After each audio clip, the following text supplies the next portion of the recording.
How to activate a Chase Bank debit card online or in the app. Hey everybody and welcome back. If you'd like to do so in today's video, we are going to provide you with a step-by-step guide for that.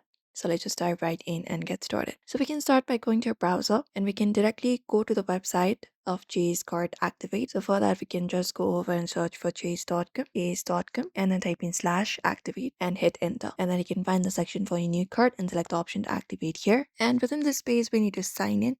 So for that, enter up your username in this username field, and right below it, enter up your password. Once that is done, you can just go over and tap on the sign in option and sign in into your account. And you can just go over and find the section for your new card and select the option to activate it.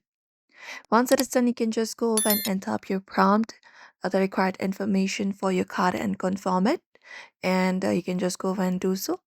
Apart from that, we have other activation method as well. So you can just go over and look out for the phone number on your new card, or you can use your new card pin at any of the Chase ATM or bank. And you can just go over and follow that process and activate a Chase Bank debit card online or in the application that way. So that's it, everybody. We hope this video was helpful to you. Give this video a like and subscribe for more tips and tutorials.